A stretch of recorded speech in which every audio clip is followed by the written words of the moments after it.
여러분, 새해가 되었습니다. 근데 새해가 됐는데 실제로 그렇게 새롭다라는 느낌이 별로 많이 드는 것 같지는 않지요. 실제 새롭게 된 것은 거의 없기 때문인 것 같습니다. 새해는 오히려 우리들에게 내가 한 살을 더 먹었는데 내 육체가 더 낡아져간 것 같은데 하는 느낌만 더 들게 만들지요. 새해인데 좀 서글픈 이야기인가요?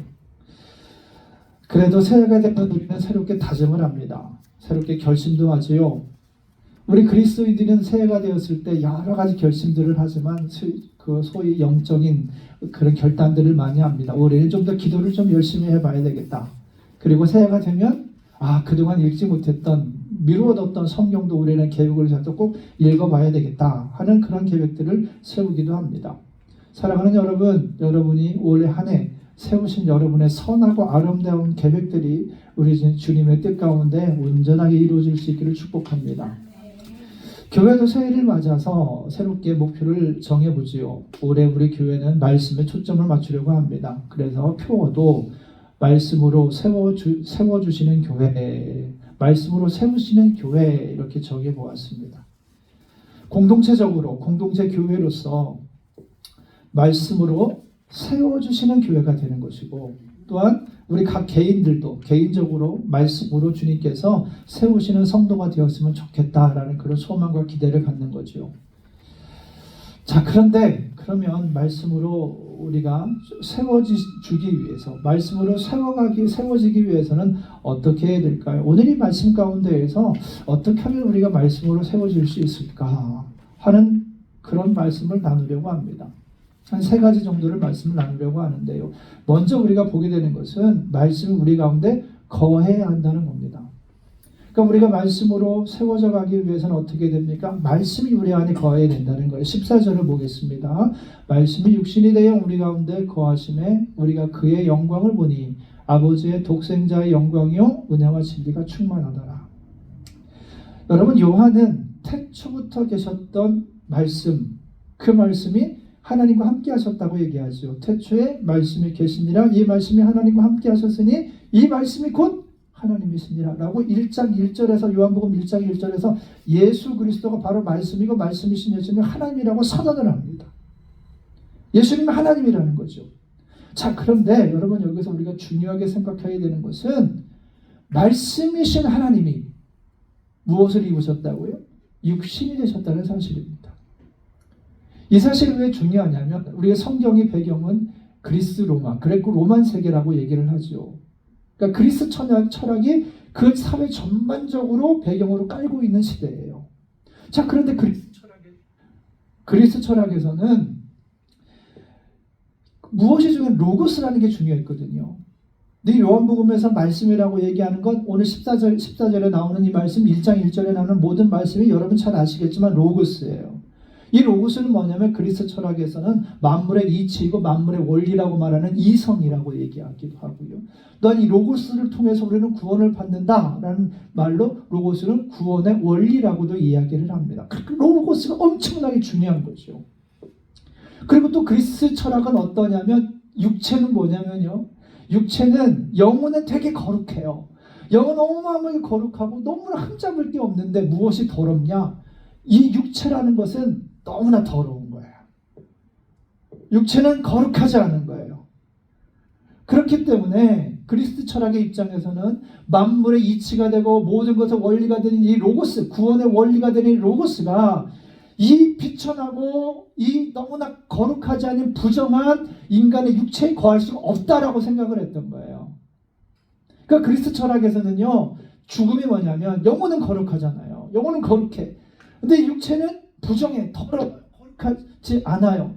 그래서 구원이라는 게 뭐냐면, 죽음이라는 게 뭐냐면 우리 영혼이 이 육체의 감옥으로부터 벗어나는 것을 죽음이라고 생각을 했어요. 그러니까 죽음의 해방인 거죠. 그렇게 그리스도라는 생각을 했다고요.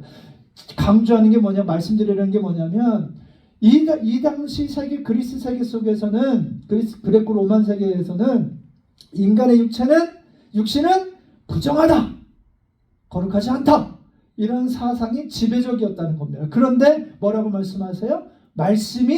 하나님이 예수님이 뭘 입으셨다고요? 육신이 되셨다는 거예요. 기가 막힌 일이죠. 충격받을 일이죠.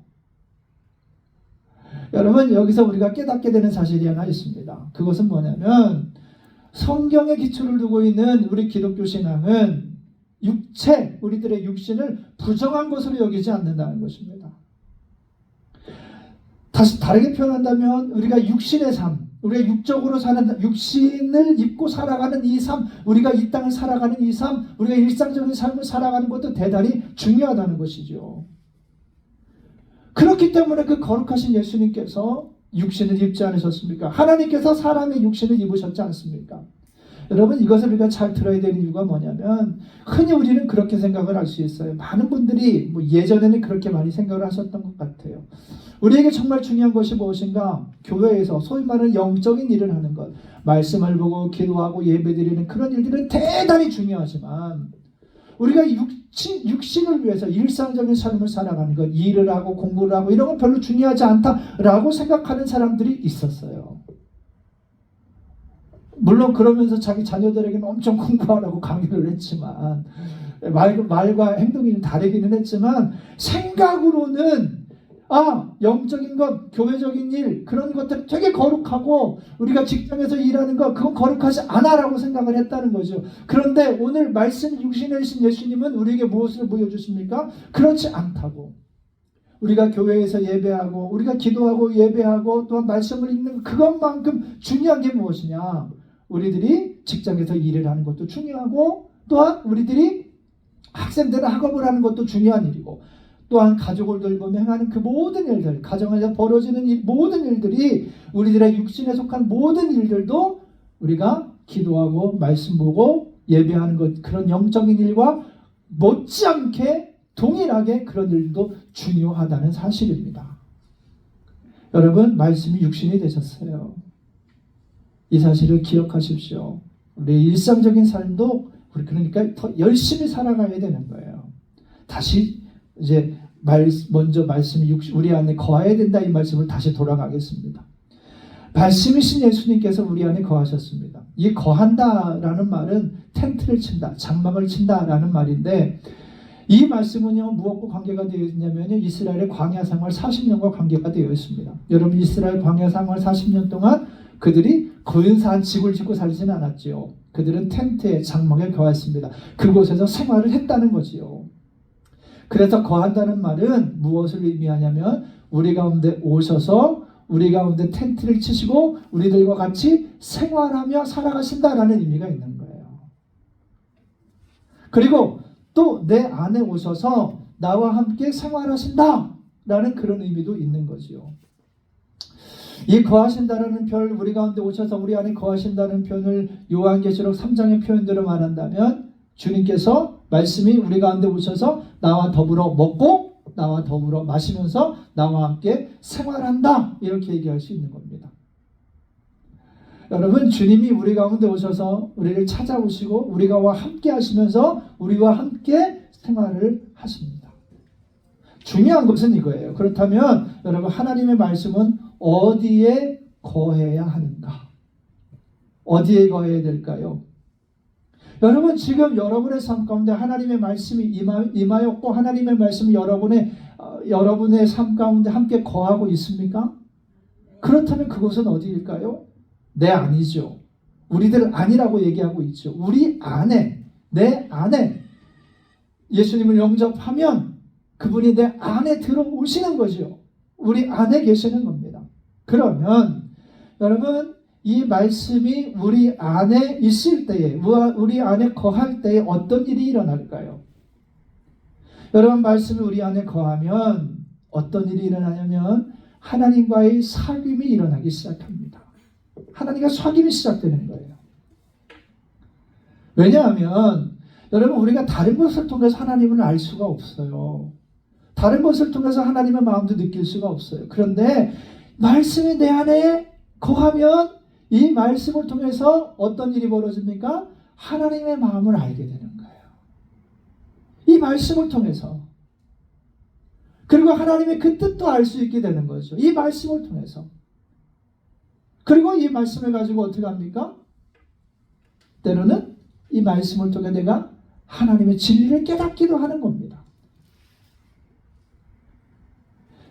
때는 말씀이 여러분 내 안에 있으면요, 내 안에 개인적으로 우리들 안에 있으면 때로는요 어떤 말씀이 문득 떠오르죠.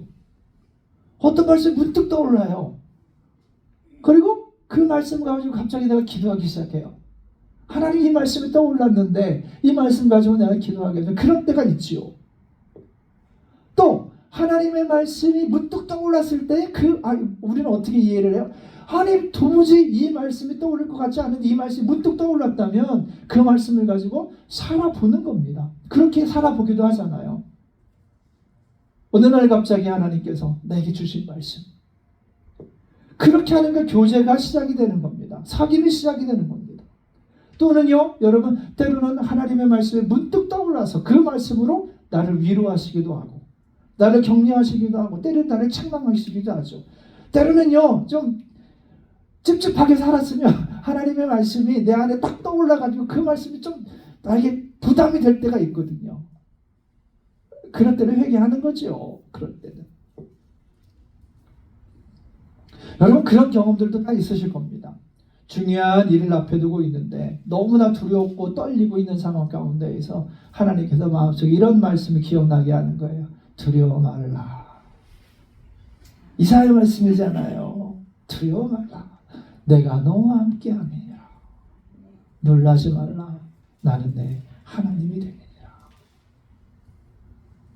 여러분 이 두려움 가운데 확 떨고 있는데 이 말씀이 탁 떠오르면, 문득 말씀이 떠오르면 어떻게 됩니까? 이 말씀으로 내 마음의 안정도 찾고 이 모든 상황 가운데에서 하나님이 함께 하시는구나 하면서 담대함을 얻을 수 있게 되는 거죠. 여러분 이렇게 하나님의 말씀이 내 안에 거하면 하나님과 내가 교제할 수 있게 됩니다. 놀라운 일이죠. 또 하나님의 말씀이 우리 안에 이제 공동체 교회 안에 거하면 어떤 일이 일어날까요? 공동체 교회 안에 거할 때는요, 그때에 여러분 교회는 참된 교회로 세워질 수 있습니다. 여러분 말씀이 없는 교회 상상해 보셨습니까? 말씀이신 그리스도가 없는 교회, 그건 교회가 아니죠. 그거는 사람들의 모임이에요. 나는 우리 교회에 말씀이신 예수 그리스도께서 날마다 임재하시기를 간절히 소망합니다. 여러분 골로새서 3장 16절 말씀은요 다음과 같이 말해요. 그리스도의 말이 골로새서 3장 16절입니다. 그리스도의 말씀이 너희 속에 풍성히 거하여, 그리스도의 말씀이 너희 속에 풍성히 거하여 모든 지혜로 피차 가르치며 권면하고 시와 찬송과 신령한 노래를 부르며 감사하는 마음으로 하나님을 찬양하고. 여러분 말씀이 거하려면 적당히 거하면 안 되겠죠. 어떻게 거해야 된다고요? 그리스도의 말씀이 너희 속에 풍성히 거하면, 풍성히 거할 때 어떤 일이 일어납니까? 말씀이 풍성히 거하면 모든 지혜로 서로 가르치고 권면할 수 있다는 겁니다. 하나님의 말씀이 우리 안에 역사할 때, 하나님의 말씀이 우리 가운데 거할 때, 하나님의 말씀이 우리 가운데 임할 때 우리는 서로 권면하고 가르칠 수 있다는 것이죠. 여러분 자기 생각과 자기 판단이 아니라 말씀을 통해 주시는, 하나님께서 말씀을 통해서 우리에게 무엇을 가르쳐줘요? 하나님의 마음을 주시잖아요. 말씀을 통해서 하나님의 마음을 알려주시는데 그 마음을 가지고 때로는 말씀을 가르칠 수도 있고, 때로는 누군가에게, 때로는 곤고하고 힘든 형제자매들에게, 때로는 잘못된 길로 가고 있는 사람들에게, 때로는 중요한 일을 앞두고 있는 사람들에게 하나님께서 주시는 그 말씀을 가지고 서로 권면하고 위로하고 격려할 수 있다는 겁니다. 여러분 그때 성령이 역사하는 거예요. 그 말씀으로 위로를 받는 겁니다. 힘을 얻는 겁니다. 또 여러분 하나님의 말씀을 뭘 한다고요? 시와 찬송과 신령한 노래를 부르며 감사하는 마음으로 하나님을 찬양하게 된다는 겁니다. 이게 무엇입니까? 우리가 이거를 통칭 예배라고 얘기할 수 있겠죠. 여러분 이러한 예배, 다시 말씀드리면 예배는요 그냥 우리들끼리 모여서 야 좋다, 저 목사 찬양하니까 찬양 따라해야지, 오늘은 새로운 노래네, 모르겠다, 안 해, 이런 게 아니라는 겁니다. 우리끼리 모여서 우리끼리 좋은 것이 아니라 예배는 어떤 거라고요? 하나님의 말씀이 임하고 하나님의 말씀 우리 가운데 풍성히 거하고 그 말씀 가운데에서 우리가 그 말씀의 은혜 가운데 시와 찬송과 신령한 노래를 부르며 감사하는 마음으로 하나님을 찬양하는 게 그것이 바로 예배라는 겁니다. 여러분 이러한 예배를 드리면 어떻게 될까요? 살아나기 시작합니다. 이러한 예배를 드리면 회복되기 시작해요. 여러분 우리가 드려야 될 일은 이런 예배예요. 이런 예배를 우리가 드려야 돼요. 여러분 진짜 예배가 드리면 말씀이 우리 가운데 거하시는 그런 예배를 드리면 사람들이 회복되기 시작할 겁니다. 우리의 냉랭한 가슴들도 뜨거워지기 시작할 겁니다. 하나님을 향한 뜨거운 사랑이 불타오르기 시작할 것입니다. 여러분 예배를 드릴 때 우리 영이 회복되고 활력과 기쁨을 누리게 된다는 거지요. 사랑하는 여러분, 내 안에 우리 안에 하나님의 말씀이 거할 수 있기를 바랍니다. 말씀이신 주님께서 그래서 말씀으로 우리 안에 거하시면서 우리를 힘있게 하시고 또한 예배 가운데 말씀이 충만한 예배 가운데 하나님께서 우리를 소원의 항구로 인도해 주실 수 있기를 바랍니다. 다음으로 두 번째 말씀 가운데 말씀으로 세워져 가기 위해서 어떻게 됩니까? 말씀 가운데에서 주님의 영광을 보아야 합니다. 요한은 이렇게 선언을 합니다. 요한은 선언입니다. 우리가 그의 영광을 보니 아버지의 독생자의 영광이요. 우리가 그 영광을 보았습니다. 요한은 말씀 안에서 뭘 보았다고 얘기합니까? 그 영광을 보았다고 얘기합니다. 아들의 영광인데 아들의 영광은 아버지의 영광이에요. 성자의 영광은 성령의 영광, 성부의 영광이에요.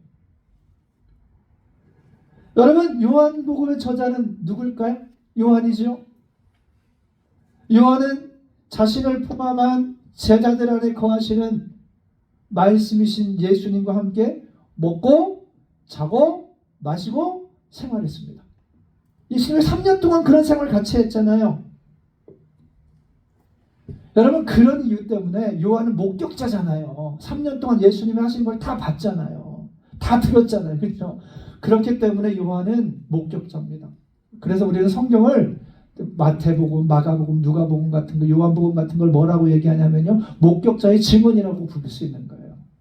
그냥 누가 상상해서 쓴 것이 아니라 직접 예수님을 보았던 사람들, 예수님을 만졌던 사람들, 그분의 말씀을 들었던 사람들, 그분과 함께 먹고 마시고 생활했던 그들이 자기들이 보고 듣고 목격한 예수님의 이야기를 기록했기 때문에 성경은 목격자의 증언이라는 겁니다.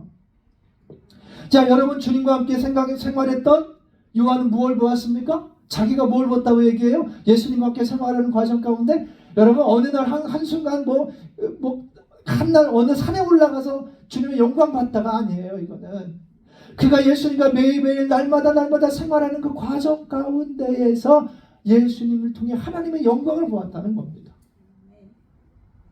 여러분 그 영광이 무엇일까요? 예수님의 얼굴에서 신비한 광채가 났을까요? 그랬을 때 있을 것 같지만 그건 아닌 것 같아요. 아니면 무언가 사람들이 행하지 못하는 독특하고 신비한 것들을 예수님께서 행하셨기 때문에 그런 신비한 것들을 예수님께 보았기 때문에 그 영광이라고 얘기하는 걸까요? 그것도 아닌 것 같습니다. 여러분 영광이란 무엇일까요? 몇 차례 말씀드렸지만 영광은 하나님의 성품을 드러내는 것입니다. 하나님의 성품 무엇이죠? 한마디로 얘기하면 사랑이시지요. 다시 말씀드리면 사랑이신 하나님의 성품을 드러내는 것, 그것이 바로 영광이라는 겁니다. 그렇다면 요한이 예수 그리스도 안에 있는 하나님의 영광을 보았다는 것은 무엇을 의미하겠습니까? 예수님을 통해서 하나님의 사랑을 보았다는 겁니다. 사랑이신 하나님을 만났다는 것이죠. 예수님이 하나님의 사랑을 보여주는데 그것은 부족함이 없습니다. 하나님의 모습 그대로, 그 실체 그대로, 그 사랑 그대로 더함도 없이 뺨도 없이 온전하게 완벽하게 예수님께서 하나님의 사랑을 그 제자들에게 보여주셨다는 거죠. 그런 삶을 3년의 공생애 동안 요한을 목격을 한 겁니다. 3년 동안 예수님과 함께 하면서 예수님께서 사람들을 대하시고 자기들을 대하시고 함께 말씀을 하시는 모든 과정 가운데 요한은 하나님을 본 거예요. 예수님을 통해서 사랑을 본 거예요. 예수님을 통해서. 그리고 결정적으로 그는 십자가에서 하나님의 완전한 사랑을 목격한 겁니다. 그 절정의 십자가가 있잖아요. 하나님의 사랑의 절정. 여러분 요한복음은 크게 두 부분으로 나눈다고 뭐 아시죠? 크게 두 부분이에요. 2장에서 12장까지 2장에서 12장은 표적들의 책이라고 얘기합니다. Book of Science라고 얘기를 해요. 그리고 13장에서 20장까지는요. 영광의 책이라고 얘기해요. The Book of Glory. 영광의 책. 그런데 여러분 이 13장에서 20장까지 영광의 책의 핵심 가장 중심이 무엇인지 아십니까? 십자가예요. 예수님의 십자가. 예수님의 십자가가 그 중심에 있기 때문에 요한은 그 십자가에서 하나님의 완전한 사랑을 보았기 때문에 그 무엇과도 비교할 수 없는 하나님의 사랑을 보았기 때문에 십자가의 사랑보다 더 뜨거운 사랑은 없기 때문에 요한은 이 요한복음 3장 13장에서 20장까지 그 십자가로 가는 그 과정과 십자가의 그 달리신 예수님의 그 모습을 보면서 그 책을 영광의 책이라고 말하고 있다는 거죠. 여러분 십자가보다 그 십자가의 사랑보다 더 뜨겁게 더 고통스럽게 사랑을 보여주신 것이 어디 있겠습니까? 사랑은 희생하는 거고 사랑은 아픈 거라고 얘기하잖아요. 사랑은 아프기도 하잖아요. 예수님은 그런 사랑을 보여주신 거죠. 여러분 말씀이신 그 십자가의 예수님은 십자가에서 이렇게 선언을 하신 거예요. 십자가에서 팔을 벌리시고 하나님의 사랑이시라고, 사랑이신 하나님은 당신을 이렇게 사랑한다고 십자가에서 우리에게 말씀하시는 건 무엇으로요? 온 몸으로 말씀하시는 거예요. 온 몸으로. 말로 하나님을 사랑하신다고 말씀하지 않으셨어요. 십자가에 달리셔서 예수님은 자기가 온 몸을 찢기시면서 자기 몸의 모든 액체가 다 빠져나가는 그런 고통 가운데에서 두 팔을 벌리시고 그 힘없는 모습으로 십자가에 달리셔서 그 몸으로 우리들에게 말씀해 주는 거예요. 하나님은 여러분을 사랑하십니다.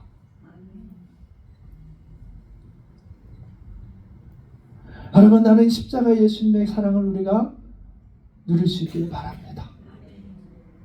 저희 신학교 시절에 이 사실을 이제 아시니까 저희 신학교 시절에 신약을 가르치는 선생님께서 이렇게 말씀을 하시더라고요. 여러분 성경은 하나님의 러브레터입니다. 하나님의 러브레터입니다. 성경은 여러분을 향해 하나님께서 사랑한다고 보내시는 편지입니다. 자 그렇다면 여러분 이제 우리가 성경도 읽을 텐데 우리가 이 말씀 가운데 보아야 하는 것은 무엇일까요? 우리는 이 말씀 속에서 하나님의 영광을 보아야 합니다. 우리가 이 하나님의 영광을 보면 여러분 우리의 모든 것이 달라지기 시작할 겁니다. 모든 것이 새롭게 느껴지기 시작할 겁니다. 그 하나님의 영광이 무엇입니까? 하나님께서 나를 이렇게 사랑하신다는 것이죠. 하나님께서 우리를 이렇게 사랑하신다는 것이죠. 사랑하는 여러분, 말씀 속에서 하나님의 영광을 볼 수 있기를 바랍니다. 세 번째는요, 말씀으로 세워지기 위해서는 말씀 안에 충만한 은혜와 진리를 경험해야 됩니다. 경험해야 돼요. 영광을 받으면 경험을 해야 되잖아요. 우리 말씀을 보시겠습니다. 우리가 그 영광을 보니 아버지의 독생자의 영광이요 은혜와 진리가 충만하더라. 아멘. 여러분 말씀 안에 무엇이 충만합니까? 은혜와 진리가 충만합니다. 뭐 은혜는 우리가 잘 알고 계시겠지만 은혜는 어떤 보상이나 대가를 바라지 않고 베푸는 호의지요. 그거 잘 아실 거예요. 그 은혜가 말씀 안에 충만했다라는 것, 그것은 그런 무엇을 의미할까요? 여러분 요한은 우리 주님과 함께 3년을 함께 생활했지요. 그가 우리 주님과 함께 3년을 생활하면서 보았던 그 은혜는 과연 무엇일까요? 여러분 은혜라는 것은요, 이제 헬라말로는 카리스라는 거거든요. 은혜, 카리스.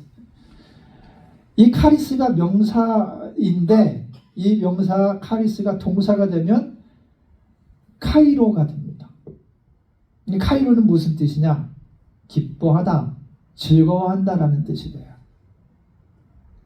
또 카리스에서 무엇이 파생됐냐면 카리스마라는 단어가 파생됐는데, 카리스마는 여러분이 잘 아는 것처럼 칼을 품는다는 것이 아니고, 카리스마, 칼을 품다는 게 아니고 은사라는 뜻입니다. 은사. 그러면 말씀 안에 은혜가 충만했다라는 것을 우리는 어떻게 이해할 수 있을까요? 말씀 안에 기쁨과 은사적인 일들이 가득히 차고 넘쳤다라는 것입니다. 사실 여러분, 예수님의 생애를 이제 복음서를 읽으시다 보면 예수님의 생애는 참 재미없지 않았을까 그런 생각 들지 않으세요? 예수님 좀 우울해 보이지 않으세요? 전 예전에 성경을 보면 예수님 참 웃지 않으신 것 같다는 생각을 참 많이 했습니다. 좀 우울하신 것 같다는 생각을 좀 했었어요. 그런데 그렇지 않더라고요. 다시 말씀을 보니까 예수님의 그 공생의 삶 가운데, 제자들과 함께 하시는 삶 가운데 기쁨이 충만했을 것 같아요. 왜냐하면 여러분, 하나님께서 예수님께 뭐라고 하셨는지 아세요? 예수님이 요한에게 세례를 받으실 때에 하나님께서 이렇게 말씀해 주셨어요. 내가 너를 기뻐한다. 내가 너를 기뻐한다. 요한 마가복음 1장 11절에서 그렇게 말씀하세요. 내가 너를 기뻐한다. 하나님이 예수님을 기뻐하신다는 거죠. 여러분, 우리 예수님은 성부 하나님과의 친밀한 사귐 가운데 무엇이 충만하셨을까요? 기쁨이 충만하셨을 겁니다. 여러분, 그 시대에만 세례 받으실 때만 그렇게 내가 너를 기뻐한다라고 말씀하셨을까요? 아닐 겁니다. 공생의 3년 내내 하나님 앞으로 무릎 꿇고 기도하러 갈 때마다, 제자들에게 하나님의 말씀을 나눌 때마다, 하나님의 이야기를 들려줄 때마다, 모든 상황 가운데에서 예수님은 하나님께서 주시는 하나님과의 관계 가운데서는 기쁨이 충만했을 것입니다.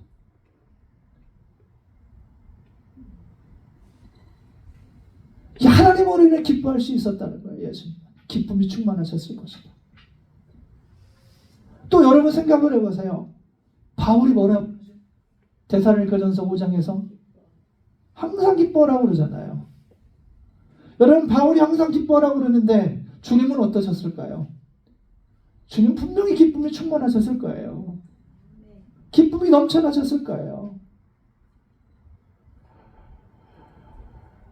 그리고 주님 안에 있는 이 기쁨은, 여러분, 내 안에 우울한 게 있으면 우울한 게 나타나고, 속상한 게 있으면 속상한 게 나타나잖아요. 내 안에 기쁨이 있으면 어떻게 돼요? 여러분 보니까 기쁜 것 같지 않아요. 저는 기쁜 것 같잖아요. 기쁨은 나타나는 거예요. 어찌할 수가 없는 거예요. 예수님이 기뻤다면 제자들과 함께 있을 때 기뻐하시는 그 예수님을 제자들도 보았을 겁니다. 예수님의 기쁨을 제자들도 느꼈을 겁니다. 그리고 그들도 기뻐했겠죠.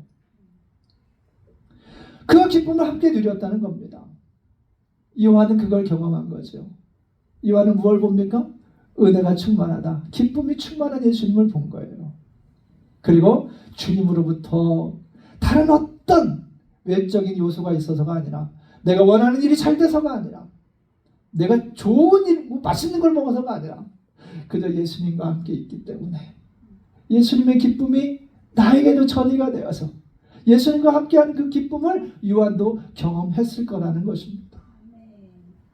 그리고 그 기쁨이 우리를 변화로 인도하는 거죠. 사랑하는 여러분, 말씀 속에서 이 기쁨을 누릴 수 있기를 바랍니다. 또 한 가지는요, 카리스마라고 말씀드렸죠. 은사예요. 은사가 충만했습니다. 여러분, 예수님께 없는 은사가 있을까? 예수님은 없는 은사가 없어요. 은사를 넘어서는 것 같아요, 예수님. 그렇죠? 은사를 주시는 분인데 예수님 부족함이 없습니다. 그 수많은 은사로 예수님 말씀을 가르치고 그 말씀을 통해 사람들을 변화시키셨어요. 수많은 기적들을 행하시면서 병든 자도 고치시고 심지어 죽은 사람까지 살렸습니다. 이렇게 사람들을 회복시키신 거예요. 요한은 그걸 경험하지 않았습니까? 그 말씀을 듣고 누가 변했습니까? 마태도 변해요. 그죠? 요한도 변한 거예요. 예수님의 그 말씀을 듣고 그분을 따르고 가라, 그 말씀 속에서 그 은사를 통하여 주시는 말씀 가운데 요한은 변화를 경험한 겁니다.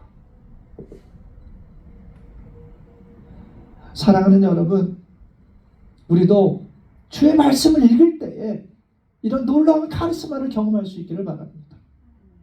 말씀을 통해 세상적이고 물질주의적인 생각과 가치관과 인생관이 바뀌고 하나님 나라를 소망할 수 있었으면 좋겠습니다. 또 말씀을 읽을 때에 삶의 무너진 부분들이 말씀을 통해 치유되고 회복될 수 있기를 바랍니다. 우리가 연약한 육신을 가지고 하나님의 말씀 앞으로 나갔을 때에 그 말씀 읽는 과정 가운데에서 우리의 육체가 회복되고 치유될 수 있는 은혜도 임할 수 있기를 바랍니다. 그런 은혜의 역사가 있기를 바랍니다. 하나님의 말씀은 살았고 운동력이 있잖아요. 우리를 치유할 수 있잖아요. 회복시킬 수 있잖아요. 모든 무너진 것들을 다시 회복시킬 수 있다는 겁니다. 사랑하는 여러분, 우리가 올해 말씀 읽는 그 모든 과정 가운데 성령께서 그렇게 우리 가운데 역사하실 수 있기를 간절히 소망합니다. 또 말씀에 무엇이 있습니까? 말씀은 진리가 충만했습니다. 진리는 무엇입니까? 성경이 말하는 진리는 알레테이아라는 단어의 헬라말로, 이 알레테이아는 숨기지 않는 겁니다. 숨기지 않는다. 아무것도 숨기지 않고 드러낸다. 이게 알레테이아예요.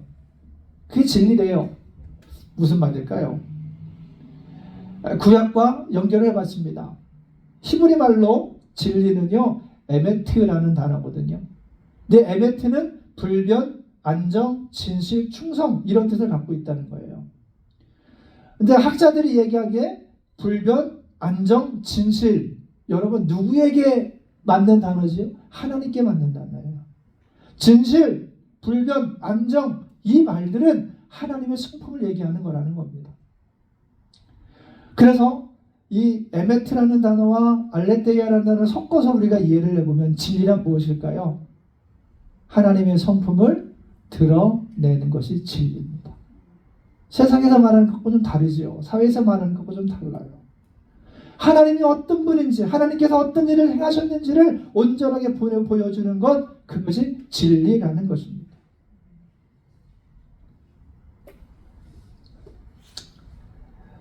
요한은 말씀이신 주님과 함께 생활하면서 그 진리를 보았을 겁니다. 예수님을 통해서 하나님을 보았던 거예요. 왜요? 예수님은 하나님이시니까. 예수님은 하나님이시기 때문에 요한은 말씀이신 하나님이신 예수님과 함께 생활하면서 하나님이 저런 분이구나. 얼마나 부럽습니까? 너무 부럽죠. 하나님이 저런 분이구나. 예수님을 보면서 하나님은 저렇게 사랑하시는 분이구나. 하나님 저렇게 용서하시는 분이구나. 가나마다 현장에서 붙잡힌 여인을 위해서 자기 값 안아주시는 예수님을 보면서 저분이 하나님이시구나. 바리새인과 서기관들을 향해서 대노하시는 그 예수님의 모습을 보면서 저분이 하나님이시구나. 지금 이 앞에서는 타협이 없으시구나. 이걸 본 것이요. 경험을 한 겁니다. 그래서 요한은 뭐라고 얘기합니까? 요한은 말씀 속에 예수님 속에 진리가 충만했다고 얘기합니다. 그렇다면 여러분, 우리가 이 말씀을 읽는 이 말씀 속에서 우리는 무엇을 느껴야 합니까? 무엇을 경험해야 됩니까? 하나님을 경험해야 되죠. 하나님의 속성인 하나님의 인격을 우리가 경험해야 됩니다. 하나님의 선하심을 경험해야 되고요. 하나님의 인자하심을 경험해야 되고요. 하나님의 분노는 경험 안 했으면 좋겠어요. 여러분, 우리는 정말 좋은 것들만, 우리가 정말 하나님의 뜻대로 살아가는 그 은혜 가운데에서 하나님의 사랑을 알고 하나님의 은혜를 알고 하나님의 치유를 알고 하나님의 회복하심을 알고 하나님의 정의로우심을 알고 하나님의 공의로우심을 우리가 경험할 수 있기를 바란다는 것입니다. 사랑하는 여러분, 그렇게 말씀 속에서 하나님을 경험해야 됩니다. 그때야만 우리는 말씀으로 세워져 갈 수 있기 때문입니다. 교회도 그렇게 세워져 가야 되겠지요. 마지막으로 한 가지만 더 보겠습니다. 여러분, 왜 공동체인 교회와 교회인 우리 성도들은 말씀으로 세워져야 될까요? 왜 세워져야 합니까? 이유는 세상에 복이 되기 위해서입니다. 세상에 복이 되기 위해서. 우리는 자꾸 내가 복 받으라고 예수 믿잖아요. 내 성경을 보니까 제 말씀을 보면서 깨닫는 것은 나는 교회는 세상을 위한 존재구나. 내가 복 받으라고 부른 것도 있지만 여러분, 예수 믿는 게 복이잖아요. 근데 하나님께서는 우리가 세상에 복이 되기를 원하시는 겁니다. 여러분, 아브라함을 하나님께서 부르시잖아요. 창세기 12장에서 아브라함을 부르세요. 그리고 아브라함이 뭐라고 말씀하세요? 너는 복이 될지라라고 말씀하세요. 너는 복이 될지라. 영어로 얘기하면 You are the blessed예요. 네가 복이다 이거예요. 네가 복이다. 제가 여러분을 너라고 한 건 아니고요. 하나님이 아브라함에게 그러신 거예요. 아브라함 너가 복이야. 우리 복이 뭐라고 하실까요? 너가 복이야. 여러분 우리는 복 자체입니다. 여러분의 교회는 말씀으로 세워져야 합니까? 세상에 복이 되기 위해서입니다. 예수님도 말씀하시지요. 뭐라고요? 너희는 세상의 빛이다. 너희는 세상의 소금이다. 근데 우리 잘 알아요. 근데 문제가 뭐냐면 자꾸 교회 안에서만 빛을 비추려고 그래요. 우리가 소금인데, 세상의 소금인데 자꾸 세상에 뿌려지지 못하고 교회라는 창고 안에서만 자꾸 쌓여가요. 이게 현대교회의 문제인 것 같아요. 여러분, 내가 복 받는 것 바라지만 주님 말씀처럼 내가 복이 되는 것이 더 소중한 일일 겁니다. 다시 말씀드리면 우리는 누군가의 복이 되는 삶을 살아야 된다는 것입니다. 우리가 가는 곳마다 그곳에 하나님의 복이 임할 것입니다. 여러분을 만나는 사람들이 여러분 때문에 복 받을 겁니다. 그런 은혜가 충만하기를 바랍니다. 여러분, 내가 복 받는 것 관심 갖지 말고 이제 누군가의 복이 되는 삶을 살아갈 수 있기를 바랍니다. 그래서 우리는 말씀으로 세워져야 되는 거예요. 사랑하는 여러분, 주님은 우리를 세상을 위한 존재로 부르셨어요. 그래서 주님 우리를 너희는 세상의 빛이다. 너희는 세상의 소금이다. 라고 말씀하세요. 우리가 주님의 영광을 드러내는 곳은 어디입니까? 이 안이 아니에요. 우리가 주님의 영광을 드러내야 하는 곳은 세상입니다. 세상에 주님의 성품을, 주님의 사랑을 자기 온몸으로 십자가에 달리셔서 그 온몸으로 내가 이렇게 여러분을 사랑한다고 말씀하시는 그 예수님의 하나님의 그 거룩하신 사랑을 드러내야 된다는 겁니다. 그러기 위해서 우리가 먼저 말씀으로 세워져야 돼요. 사랑하는 여러분, 2025년 새해 우리 안에 하나님의 말씀을 거하기를 간절히 소망합니다. 여러분은 우리 안에 거하시는 그 말씀의 영광을 우리가 볼 수 있기를 바랍니다. 그리고 그 말씀 안에 풍성한 은혜와 진리를 우리 모두가 경험할 수 있는 2025년 우리의 말씀의 삶이 될 수 있기를 간절히 주님의 이름으로 축복합니다. 기도하겠습니다.